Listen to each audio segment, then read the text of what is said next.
Assalamu alaikum friends, this is Saad and I welcome you to my channel. It's all about DIY.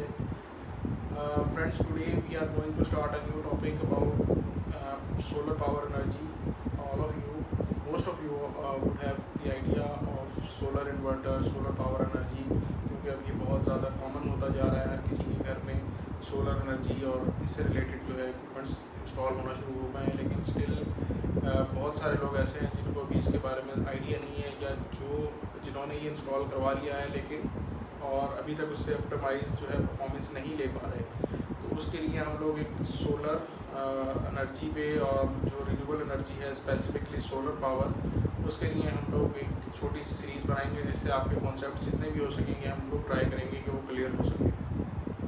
सबसे पहले तो हम लोग देख लेते हैं कि आप लोगों की रिक्वायरमेंट सोलर से क्या है और उसके अगेंस्ट आप लोगों ने अपने घर में कौन सा जो है वो इक्विपमेंट इंस्टॉल करवाना है। वीडियो को आगे बढ़ाने से पहले मैं आपसे रिक्वेस्ट करूंगा कि हमारे चैनल को सब्सक्राइब कीजिए, बेल आइकन को प्रेस कीजिए ताकि आपको आने वाली वीडियोस की नोटिफिकेशन मिलते जाएं। और आपसे सब्सक्रिप्शन के लिए हम लोग रिक्वेस्ट नहीं कर रहे हैं ताकि हमें मोटिवेशन मिले और आपके लिए मज़ीद वीडियोज़ हम लोग लेकर आते रहें। Thank you. तो सबसे पहले तो आपने अपनी रिक्वायरमेंट को एनालाइज़ करना है। आपकी रिक्वायरमेंट सोलर से क्या है, आपको अपनी यूजेज कंजम्पशन का पैटर्न इसको देखना है। आप किस एरिया में रहते हैं, वहाँ पे आपके पास नेशनल ग्रिड या वापडा की अवेलेबिलिटी है या नहीं है, आपके यहाँ जो लाइट जाने का या लोड शेडिंग का जो पैटर्न है वो आपने देखना है। तो ये सारी चीज़ें आप लोगों ने खुद एनालाइज करनी है और उससे आपको अपनी रिक्वायरमेंट का आइडिया होगा कि आपने किस तरह की जो है आपको इक्विपमेंट की ज़रूरत है। अभी जो मैं आपको चीज़ें एक्सप्लेन करूँगा उससे आपको आइडिया हो जाएगा कि आप लोगों को किस तरह के इन्वर्टर की ज़रूरत है, क्योंकि हमारी कोशिश ये होती है कि हम लोग सोलर से मैक्सिमम जो है बेनिफिट ले सकें और अपना जो इलेक्ट्रिसिटी बिल है उसको कम से कम कर सकें। तो सबसे पहले हम लोग बात कर लेते हैं इन्वर्टर्स की। इन्वर्टर्स तीन तरह के होते हैं। सबसे पहले इन्वर्टर होते हैं जो ऑफ ग्रिड काम कर रहे होते हैं, इनको हम ऑफ ग्रिड इन्वर्टर कहते हैं। उसके बाद इन्वर्टर होते हैं जो ऑन ग्रिड इन्वर्टर होते हैं, जो वापडा के साथ आपको इलेक्ट्रिसिटी शेयर कर रहे होते हैं। और तीसरे होते हैं जो हाइब्रिड इन्वर्टर होते हैं, जिसके अंदर आप लोग ऑफ ग्रिड की भी फैसिलिटीज़ ले सकते हैं और ऑन ग्रिड की भी फैसिलिटीज़ ले सकते हैं। अब सबसे पहले बहुत सारे लोगों का कन्फ्यूजन ये है कि ऑफ ग्रिड और ऑन ग्रिड के अंदर क्या डिफरेंस होता है। ऑफ ग्रिड और ऑन ग्रिड के अंदर जो बेसिक डिफरेंस है वो है ग्रिड का। जो ऑफ ग्रिड इन्वर्टर है वो आप लोगों को इलेक्ट्रिसिटी प्रोवाइड कर रहा होता है डायरेक्ट सोलर से, यानी उसके अंदर आपका जो लोड होता है वो आपके इन्वर्टर के ऊपर होता है। आप जो सोलर से इलेक्ट्रिसिटी प्रोड्यूस कर रहे हैं, आपका जो इन्वर्टर है वो आपका लोड उस इलेक्ट्रिसिटी का जो आपका लोड है वो आप इन्वर्टर के ऊपर चला रहे होते हैं। इस तरह के अगर आपने इन्वर्टर यूज़ करना है तो आपको अपनी लोड मैनेजमेंट का बहुत केयरफुली ख्याल रखना पड़ेगा। आप लोगों ने देखना है कि आपकी लोड रिक्वायरमेंट कितनी है और उसके अगेंस्ट आपको फिर चूज़ करना पड़ेगा अपना इन्वर्टर। जो दूसरा पैटर्न है वो है ऑन ग्रिड इन्वर्टर का। ऑन ग्रिड इन्वर्टर के अंदर जो आप इलेक्ट्रिसिटी ले रहे हैं या जो आपका लोड ऑपरेट हो रहा है, लोड रन हो रहा है, वो आपका नेशनल ग्रिड से हो रहा है। जो ट्रांसफार्मर लगा हुआ है आपका लोड उसके ऊपर शिफ्ट हो रहा है। आप जो इलेक्ट्रिसिटी प्रोड्यूस कर रहे हैं वो आपको नहीं मिल रही, वो आप शेयर कर रहे हैं, वो आपको ग्रिड को आप सप्लाई कर रहे हैं। आप दोबारा से ग्रिड से इलेक्ट्रिसिटी ले रहे हैं और आपका लोड आपके इन्वर्टर पे नहीं चल रहा, आपका लोड आपके ग्रिड पे चल रहा है या आपके मीटर पे चल रहा है। इसको हम डेमोन्स्ट्रेट करते हैं इस पिक्चर से ताकि आपको आसानी हो जाए। तो सबसे पहले ये आपके पास जो एक पिक्चर है वो है ऑफ ग्रिड हाइब्रिड जो है इन्वर्टर की पिक्चर है। बेसिकली ये हम लोग इसको हाइब्रिड के स्टाइल में देख लेते हैं। हाइब्रिड में बेसिकली जो है वो ग्रिड टाइप भी सिचुएशन होती है और ऑफ ग्रिड भी होती है। अगर पिछली पिक्चर अगर हम देखें, ये एक ऑन ग्रिड सोलर इन्वर्टर की पिक्चर है। इसके अंदर आपके सोलर पैनल्स इलेक्ट्रिसिटी प्रोड्यूस कर रहे हैं इन्वर्टर को। इन्वर्टर आपका जो है वो आपके ग्रिड को यूटिलिटी प्रोवाइड कर रहा है। अब वो ग्रिड में जितनी इलेक्ट्रिसिटी जा रही है, ग्रिड से आप एक ले रहे हैं, ये इसके अंदर जो भी नेट ऑफ हो रहा है जिसको हम नेट मीटरिंग कहते हैं, वो नेट ऑफ आपका मीटर आपको करके दे रहा है। सपोजिटली आपका लोड जो है वो 10 किलोवाट का है और आपका जो इन्वर्टर है वो 5 किलोवाट का है। तो आप 10 किलोवाट, 5 किलोवाट, 6 किलोवाट जितना भी आप लोड डालेंगे आपका इन्वर्टर ट्रिप नहीं होगा। आपकी इलेक्ट्रिसिटी प्रोड्यूस जितनी भी होगी 5 किलोवाट इन्वर्टर से, वो सारी की सारी नेशनल ग्रिड को जा रही है और आपका जो लोड है वो डिटरमिन हो रहा है आपके मीटर के ऊपर। आप मीटर से बिजली ले रहे हैं इसलिए आपका जो इन्वर्टर है वो ट्रिप नहीं हो रहा होगा। इसके अगेंस्ट जो ऑफ ग्रिड इन्वर्टर होता है उसके अंदर आप जो लोड ले रहे होते हैं वो ले रहे होते हैं अपने इन्वर्टर से। इसके अंदर यहाँ पे आपके सोलर पैनल इलेक्ट्रिसिटी बना रहे हैं, इलेक्ट्रिसिटी बनाकर इन्वर्टर से आप डायरेक्ट लोड ले रहे हैं। लोड के बाद जो बिजली बच रही है वो आपकी बैटरीज को भी चार्ज कर रही है और वो ग्रिड को भी ट्रांसफ़र कर रही है। ये एक हाइब्रिड इन्वर्टर की जो है वो एक रिप्रेजेंटेशन है।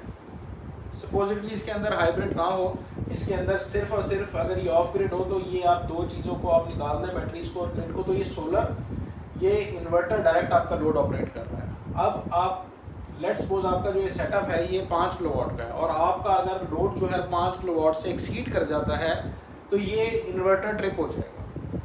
यानी आपने अपना जो लोड है उसकी कैपेसिटी, लोड आपने इन्वर्टर की कैपेसिटी ज़्यादा ऑपरेट कर लिया है, इसलिए ये इन्वर्टर ट्रिप हो जाएगा।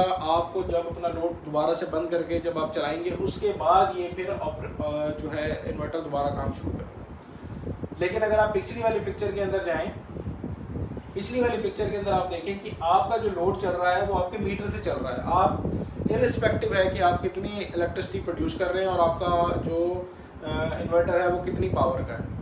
तो आपकी इन्वर्टर की पावर लेट्स सपोज 5 किलोवाट है और आप 10 किलोवाट भी अगर लोड रन कर रहे हैं तो फिर भी कोई आपको इशू नहीं होगा। आपका वो 5 किलोवाट के हिसाब से आपको जो है वो प्रोवाइड करता रहेगा और आप उससे जो है वो वापस से 10 किलोवाट लेते रहेंगे। तो आपका जो अल्टीमेटली बिल है वो नेट होकर जब आएगा तो आप 5 किलोवाट आप लोगों ने के हिसाब से आपके यूनिट जो है वो उसके अंदर हो जाएंगे। तो सबसे पहले इसके अंदर आपने यही देखना है कि आप की रिक्वायरमेंट क्या बनती है।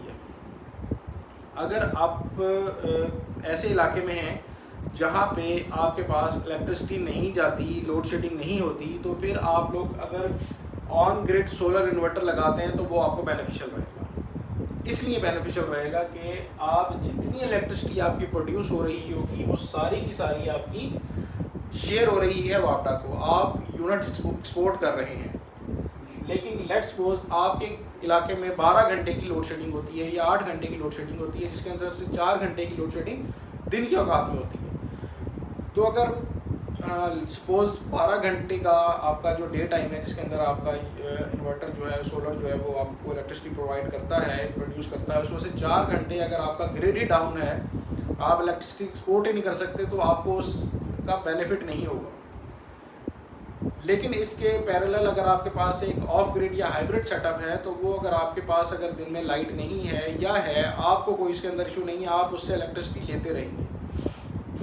लेकिन इसके पैरेलल अगर एक और चीज़ है कि अगर आप जो है इन्वर्टर ले लेते हैं ऑफ ग्रिड या हाइब्रिड इन्वर्टर ले लेते हैं, लेकिन उसके अगेंस्ट आपका लोड ज़्यादा है तो भी आपको उसके अंदर कोई फ़ायदा नहीं होगा। यानी आपने 5 किलोवाट का इन्वर्टर ले लिया है और एक्चुअल आपका लोड जो था वो 7, 8, 10 किलोवाट का था, तो फिर आपको या तो अपनी जो उसकी कैपेसिटी है वो बढ़ानी पड़ेगी और या फिर आपको अपना लोड को उसके अंदर मैनेज करना पड़ेगा। अब हम बात करते हैं कि ये किस एरिया के लिए सूटेबल है of grid inverter. Of grid inverter उन एरिया के लिए सूटेबल है जहाँ पे या तो इलेक्ट्रिसिटी बहुत ज़्यादा है, यहाँ पे इलेक्ट्रिसिटी सिरे से है ही नहीं। जैसे हमारे रिमोट एरियाज़ हैं, गांव के एरियाज़ हैं जहाँ पे दूर दराज सेटअप नहीं है वापडा का, उन लोगों के लिए ऑफ ग्रिड सेटअप बहुत बेनिफिशियल है। आप वो वहाँ पे लगाएं तो उनको आप इलेक्ट्रिसिटी कंटिन्यूस मिलती रहेगी। यानी 12 घंटे का अगर डे टाइम है, 12 या 14 घंटे का या 13 घंटे का, तो आपको 13 घंटे 12 घंटे जो है कंटिन्यूस इलेक्ट्रिसिटी मिलेगी। आप वहाँ पे आपको कोई वापडा की तरफ से इलेक्ट्रिसिटी ना होने का, लोड शेडिंग होने का कोई इशू नहीं होगा। अब इसके अंदर इशू ये आ जाता है कि लोग ये ऑन ग्रिड पर क्यों जाते हैं। ऑन ग्रिड और ऑफ ग्रिड इन्वर्टर्स बेसिकली जो है वो है प्राइस फैक्टर, इसके अंदर आपको माइंड में रखना पड़ेगा। ऑन ग्रिड इन्वर्टर जो है वो रिलेटिवली सस्ता होता है, जो एक ऑफ ग्रिड इन्वर्टर या हाइब्रिड इन्वर्टर सबसे ज़्यादा महंगे होते हैं। Of grid inverter relatively hybrid से सस्ते होते हैं और जो ऑन ग्रिड इन्वर्टर वो सबसे सस्ते होते हैं। इसके अंदर बेसिक जो एलिमेंट है, क्योंकि जब एक इन्वर्टर ने लोड ही रन नहीं करना, उसको उसके लिए जिस तरीके के चॉपर्स और जिस तरीके के ट्रांजिस्टर और जिस तरीके के इक्विपमेंट चाहिए, जब वो उसके अंदर इंस्टॉल ही नहीं है, उसने तो सिर्फ इलेक्ट्रिसिटी प्रोड्यूस करनी है और उसको आगे ग्रिड को ट्रांसफ़र कर देना, दैट्स इट, उसका इतना काम, इसलिए उसके जो है वो कम है। लेकिन अगर एक इन्वर्टर ने आपका लोड रन भी करना है, उसको मैनेज भी करना है, उसने बैटरीज को भी चार्ज रखना है, उसने वापटा के साथ शेयरिंग भी करनी है, आपको आपकी लोड भी रन करके देना है, जितना उसको सोलर से यूनिट मिल रहे हैं, जितनी उसको वॉट सोलर से मिल रहे हैं वो, और बाकी लोड के लिए उसने शेयरिंग करनी है वापटा के साथ, ये सब चीज़ें करनी है, तो डेफिनेटली उसके अंदर ज़्यादा कम्प्लेक्सिटी होगी, ज़्यादा उसके अंदर ज़्यादा चीज़ें इंस्टॉल होंगी, तो वो जो है वो एक्सपेंसिव है। अब आप लोग 2 लाख रुपए के अंदर सपोजिटली अगर आप 5 किलोवाट का या 6 किलोवाट का एक ऑन ग्रिड सेटअप लगा ले, एक इन्वर्टर ले लेते हैं, उसके अगेंस्ट ऐसा ही एक इन्वर्टर अगर आप हाइब्रिड लेते हैं तो आपको 5-6 लाख रुपए का आएगा। तो आपने यही अपना प्राइस कंपैरिजन, इसका जो एनालिसिस करना है वैल्यू टू मनी का, कि आप ये 5-6 लाख रुपए या 4-5 लाख रुपए जो एडिशनल पे कर रहे हैं, ये आपको कितने अरसे में पे ऑफ करेगा, कितने अरसे में पे बैक पीरियड आपका होगा। तो रिलेटिवली जो प्राइस फैक्टर है वो इसके अंदर इसको कंसीडर रखा जाता है ये आपका डिसीजन करने से पहले। तो अब ये मैंने आपको 3-4 चीज़ें बता दी हैं कि आपने सबसे पहले अपना लोड देखना है, आपने वहाँ पे अपने इलेक्ट्रिसिटी की पोजीशन देखनी है, उसकी अपनी लोड शेडिंग की पोजीशन देखनी है, प्राइस को आपने ध्यान में रखना है, तो आपने उसके बाद डिसीजन करना है। उसके बाद इन्वर्टर की रेटिंग्स होती हैं, इन्वर्टर की रेटिंग के हिसाब से उसको जो है उसका वैल्यू इंक्रीज़ और डिक्रीज़ होती है।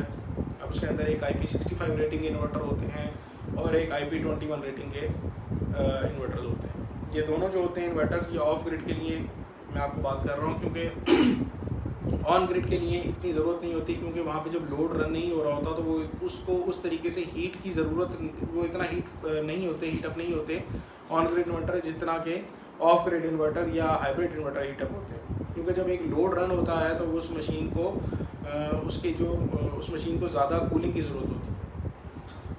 अब जो ऑफ ग्रिड इन्वर्टर है उसके अंदर जो IP21 का सेटअप है, उसका मतलब ये होता है कि आपके पास 2 फैंस लगे हुए होंगे और उसके अगेंस्ट 2 एग्जॉस्ट लगे हुए होंगे, जो फ़ैन आपके उस पूरी बॉडी को जो है इन्वर्टर की बॉडी को कूल कर रहे होंगे।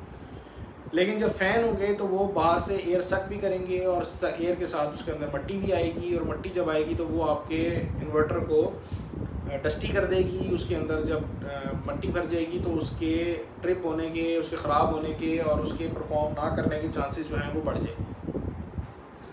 उसके अगेंस्ट जो IP65 इन्वर्टर होता है, IP65 रेटिंग ये बेसिकली आपकी वाटर प्रूफिंग की और बाकी चीज़ डस्ट प्रूफिंग की रेटिंग्स होती हैं बेसिकली। तो जो IP65 रेटिंग है वो उसमें डस्ट और वाटर इस तरह की चीज़ों के जो है वो चांसेस रिड्यूस हो जाते हैं। ऐसे इन्वर्टर्स के अंदर जो है आपको एग्जॉस्ट या फैंस नहीं दिए हुए होते। ऐसे इन्वर्टर्स के अंदर आपके पास होते हैं हीट सिंक्स लगी होती हैं बड़ी बड़ी। अब वो हीट सिंक का पर्पज़ होता है कि वो आपको जितना आप लोड डालेंगे, वो लोड डालने से जितना जो हीट है उसको आपको उसको डिज़ोल्व करेगी, एब्जॉर्ब करेगी और उसको आपके इन्वर्टर को ठंडा रखेगी और उससे आपकी परफॉर्मेंस बेहतर रहेगी। तो जब उसके अंदर डस्ट जाने के जो है वो चांसेस नहीं होंगे या कम होंगे तो आपका इन्वर्टर जो है वो बेहतर परफॉर्म करेगा। और यही वजह है कि जो IP65 रेटिंग इन्वर्टर्स होते हैं वो काफ़ी महंगे होते हैं उसके मुकाबले में जो IP21 रेटिंग इन्वर्टर्स होते हैं। IP21 रेटिंग इन्वर्टर सस्ते होते हैं, लोड भी अच्छा चला लेते हैं, लेकिन उसके लिए आपको थोड़ा सा केयर ज़्यादा करनी पड़ती है। आपको बार बार उसका जो फिल्टर है उसको साफ़ करना पड़ता है, अपने इन्वर्टर को भी आपको साफ़ रखना पड़ता है। उसके अंदर अगर डस्ट है तो उसको आपको जो है वो ब्लोअर से और बाकी चीज़ों से उसको सही करना पड़ता है। जो IP65 इन्वर्टर है वो बड़े सील पैक होते हैं, उनके अंदर इस तरह के ऑप्शन नहीं होते, उनकी लाइफ ही ज़्यादा होती है। तो आज के हमने जो वीडियो है उसके अंदर इन्वर्टर्स वाला सेक्शन कवर किया है। अब हम नेक्स्ट वीडियो के अंदर आप अपना सेटअप किस तरीके से कर सकते हैं कि आपके जितने भी आपके सोलर पैनल्स लगे हुए हैं वो आपको मैक्सिमम परफॉर्मेंस दें। या फिर आप लोगों ने जो लोगों से सुना होगा कि हमारे जो हमारे एक दोस्त हैं उनके पास ज़्यादा यूनिट्स बन रहे हैं, हमारे पास कम यूनिट बना रहा है। लेट्स सपोज हमारे अपने 5 किलोवाट का सेटअप लगाया हुआ है, लेकिन हम लोगों को सिर्फ दिन पे 2 किलोवाट के हिसाब से वो आपको सेटअप आपको एनर्जी दे रहा होता है, लेकिन जो दूसरा है आपके एक दोस्त उसको 4 किलोवाट या 5 किलोवाट के हिसाब से मिल रही है। तो ये क्यों होता है फ़र्क? इसके ऊपर हम नेक्स्ट वीडियो में बात करेंगे। तो आज की वीडियो में हम लोगों ने इन्वर्टर्स की टाइप और जो इन्वर्टर्स आपके लिए बेस्ट है उसको हमने डिस्कस किया है। आगे वाली वीडियो में हम लोग जो है वो बात करेंगे आपके सोलर और उसके ऊपर पैनल्स के ऊपर, आपके जो आप लोगों ने सेटअप के लिए आपको वायरिंग और बाकी इसके अंदर इंस्ट्रूमेंट्स इंस्टॉल होते हैं उसके ऊपर, और आप अपनी परफॉर्मेंस किस तरीके से मैक्सिमाइज कर सकते हो उसके ऊपर। तो ये था आज का टॉपिक। उम्मीद है आपको वीडियो पसंद आई होगी। आखिर में आपसे फिर रिक्वेस्ट है कि आप लोग हमारे चैनल को लाइक करें और सब्सक्राइब करें ताकि हमें जो है इस तरह की मोटिवेशन मिले आगे आपके लिए और इससे बेहतर वीडियोज़ लेकर आते हैं।